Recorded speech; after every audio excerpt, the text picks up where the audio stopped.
Siapa orang yang paling berkuasa di tanah Papua?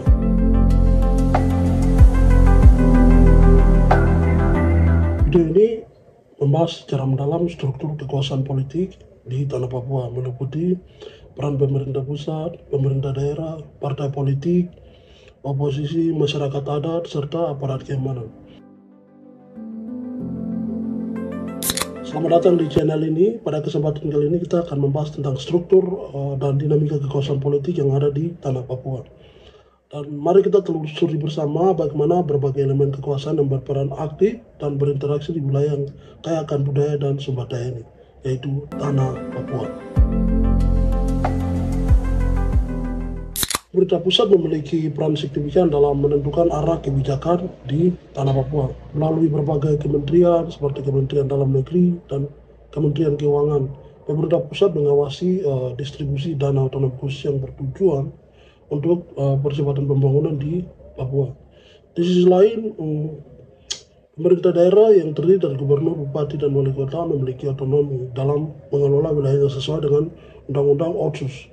Namun kadang Otsus ini implementasinya ini sering menghadapi tantangan seperti penyelewengan dana, ketimpangan pembangunan antar daerah. Jadi daerah yang satu agak maju dan yang satunya tidak. Dan ini menjadi catatan penting untuk Kemendagri, Kemenkeu, dan pejabat kepala daerah untuk penggunaan dana Otsus ini. Partai politik di Papua berperan dalam proses demokrasi, terutama dalam pemilihan kepala daerah dan anggota legislatif. Namun praktek politik identitas berbagai etnis dan kedaerahan masih kental mewarnai konsentrasi politik di Papua. Hal ini seringkali memicu fragmentasi sosial dan menghambat proses demokratisasi yang mana sehat. Dan di sini juga ada oposisi, mana oposisi meskipun memiliki peran penting sebagai pengawas kebijakan pemerintah, kerap menghadapi tekanan dan tantangan dalam menjalankan fungsinya. Masyarakat adat Papua memiliki peran sentral dalam struktur sosial dan politik di Papua. Melalui lembaga Majelis Rakyat Papua (MRP), mereka berusaha menjaga dan memperjuangkan hak-hak adat serta budaya Papua. Selain itu, berbagai LSM lokal dan internasional turut aktif mengadvokasi isu-isu seperti pelanggaran HAM, lingkungan, dan kesejahteraan masyarakat Papua. Namun upaya mereka seringkali berhadapan dengan resistensi dari berbagai pihak yang berkepentingan. Keberadaan aparat keamanan seperti TNI dan Polri di Papua bertujuan untuk menjaga stabilitas dan keamanan wilayah. Namun pendekatan keamanan yang dominan seringkali menimbulkan gesekan dengan masyarakat lokal. Insiden seperti penangkapan aktivis dan operasi militer di daerah pedalaman menambah kompleksitas permasalahan di Papua.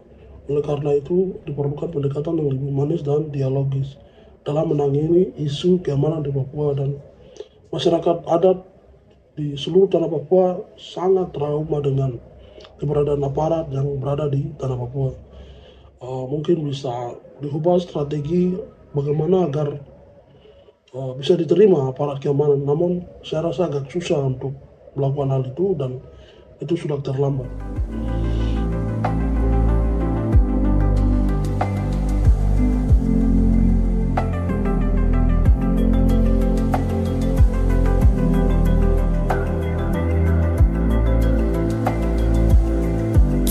Papua juga masih menghadapi banyak tantangan seperti pembangunan jalan, pemerataan, kesejahteraan, dan banyak kebijakan-kebijakan pemerintah itu masih belum dirasakan oleh rakyat di kalangan bawah.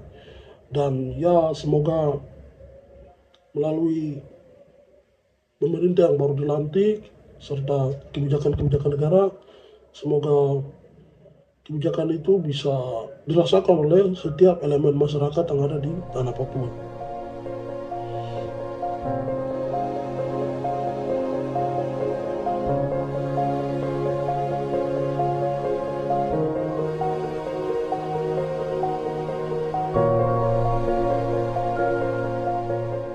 untuk mencapai Papua yang damai dan sejahtera diperlukan sinergi antara pemerintah pusat dan pemerintah daerah serta masyarakat adat, dan bukan masyarakat adat saja tetapi partai politik, LSM dan aparat keamanan.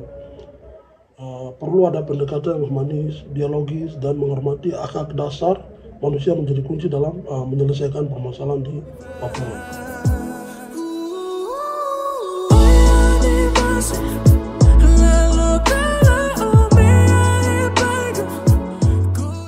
Terima kasih telah menonton video ini. Sampai jumpa di video berikutnya.